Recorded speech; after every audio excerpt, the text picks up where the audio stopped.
A Festa de Flores e Morangos de Atibaia te oferece a opção de aproveitar de uma boa gastronomia. São várias delícias que se pode saborear. As belas flores e os morangos são as atrações principais, mas para muita gente, o aroma que vem de outro lado parece levar o público à praça de alimentação. Muitas mãos no trabalho da culinária japonesa e muitos não dispensam essa delícia. Pensando especialmente nas flores e na comida japonesa. Ah, sim, é a típica, né? Você vem para experimentar, como dizem que é maravilhosa. Mas fala aí, qual vai ser o cardápio do dia? Yakisoba e tempurá, não dá para perder, né? A gente vai comer yakisoba, tempurá, né? E depois vamos dar uma volta para conhecer melhor, porque é a primeira vez que eu venho, para conhecer os doces de morango, que diz que é uma delícia. Bate forte no pilão a massa. O moti, segundo a tradição da terra do sol nascente, é o bolinho comido pelos japoneses para trazer sorte e pode ser uma sugestão interessante. Porém, para a maioria, as receitas têm que ter o famoso morango. A verrinha italiana tem virado tradição da festa, todo ano no mesmo lugar, facilitando a procura daqueles que já se entregaram ao seu sabor. É feito em várias camadas, né, que harmoniza com a sobremesa. Ele começa com a geleia de morango, aí vem o mousse de morango, chantilly, a gente põe o morango fruta picado, depois chocolate ganache, mousse de morango, e a gente decora com chantilly e morango, fruta. E a receita com morango, como imaginávamos, é a mais escolhida. Por causa da festa, né? Então o de morango é o que mais sai. Além do de morango, a gente tem de maracujá, Kit Kat e Ferrero Rocher. Agora, tradicional mesmo é o tal pastel doce de morango. São 17 anos de felicidade. É que nosso segmento é pastel, e nós inventamos o pastel de morango, que é esse pastelzinho que tá lá, né? Que vai com creminho de leite condensado, baunilha, que é um sucesso. Mas quem quiser comer ele tem que vir aqui, porque eu só faço nessa época esse pastel. Então, nós já vimos sorvetes, crepes, tomamos água de coco. Pastel doce de morango. Morango, pastel de morango. Eu agradeço. Vou tentar comer tudo que eu estou falando. Não vamos deixar de comer o pastel de morango, que é uma delícia. E pelo visto, a procura é intensa. Dá para parar um segundo. Muita gente, né? A nossa fila está dobrando ali. Gente de todos os lados vem para comer o pastel em que a fama já percorreu por vários pontos do Brasil. Você não tem noção, tem gente do Rio de Janeiro, do Sul. Nossa, meu pastel já virou tradição aqui na festa, graças a Deus. A festa neste final de semana termina, então quem ainda não aproveitou todo esse show de sabores tem a última oportunidade ou vai ter que esperar o próximo ano.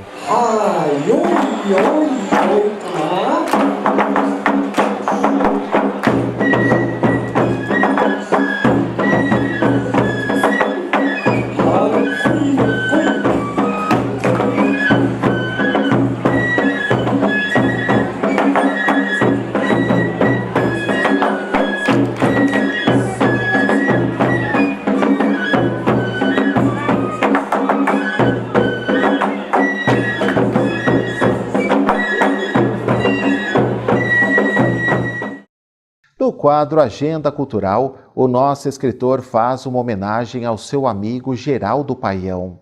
O tema de hoje é as tarefas de um aprendiz de farmácia.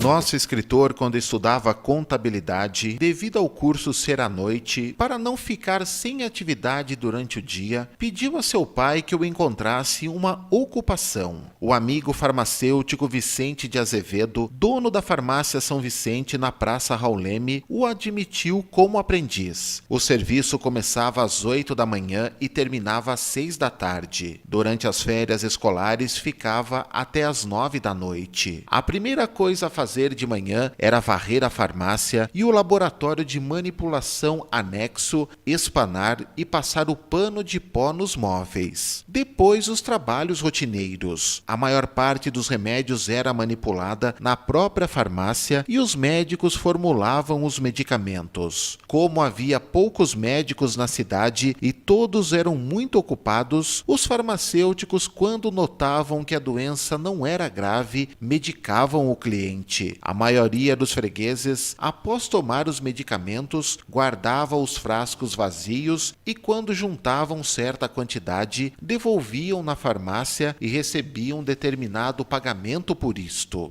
Os frascos, depois de lavados e desinfetados com álcool, eram usados para novas poções, pois não havia a produção de frascos descartáveis. Era produzido um xarope à base de água e açúcar, usado na maioria das receitas. Os ingredientes eram colocados numa panela, levava-se ao fogo e ali permanecia até que ficasse pronto o xarope. Durante a Segunda Guerra Mundial, houve escassez de açúcar. As pessoas tinham que entrar na fila do armazém ou da padaria para comprá-lo, uma vez que não podia faltar açúcar para preparar o xarope na farmácia. Para as doenças estomacais, existiam fórmulas de pó que geralmente eram colocadas em vidros com boca larga e, quando o medicamento terminava de ser usado, o cliente também trazia o vidro de volta. Depois que se preparava a nova fórmula, o pó era colocado no mesmo recipiente que era lavado e desinfetado, havendo apenas a troca do rótulo externo. Seguindo a escala feita pelos farmacêuticos, as farmácias faziam plantão aos domingos, feriados e dias santos. Somente uma ficava aberta das 8 da manhã às 9 da noite. Na tarde e na noite da véspera do dia do plantão, eram feitos preparativos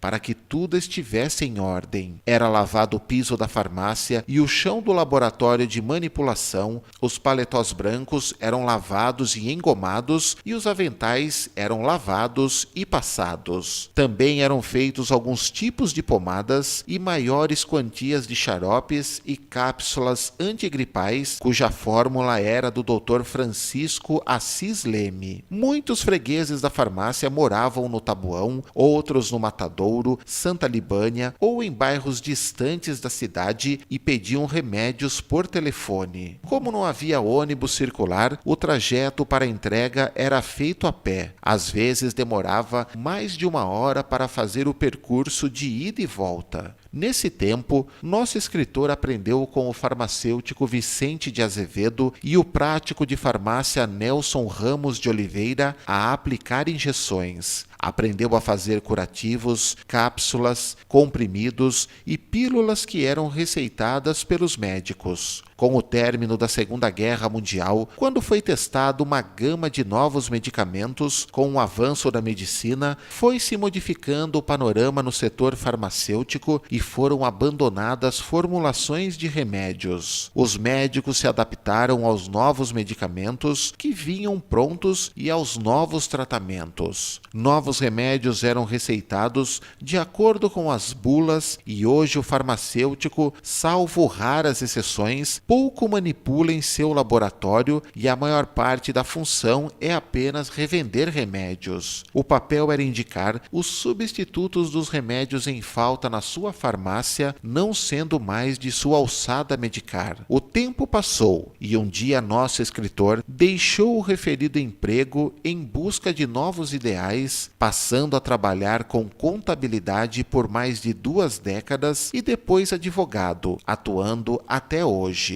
Entretanto, ficou a lembrança daquele tempo e além do aprendizado nos anos que passou naquele local. O autor deixa o seu reconhecimento ao farmacêutico Vicente de Azevedo por tudo que aprendeu com ele durante aqueles anos que mediaram sua infância e a juventude e que fazem parte da nossa história.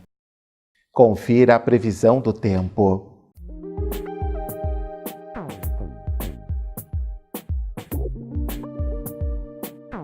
No sábado, uma nova frente fria se desloca pelo litoral da região e provoca chuva isolada entre o final da tarde e o início da noite e ventos fortes em São Paulo, no centro-oeste e sul de Minas Gerais e no Rio de Janeiro. Nas demais áreas, o tempo fica firme. Nos principais centros econômicos de São Paulo, mínima prevista de 14 e máxima de 25 graus. Em Bragança, Atibaia e Extrema, nebulosidade variável com pequena chance de chuva pela tarde, mínima de 12 e máxima de 26 graus. No terceiro bloco, as informações do Ferroviário que entra em campo neste sábado pelo Campeonato Amador do Estado. E o Bragantino só joga na segunda-feira em Belém contra o Paysandu. É já já.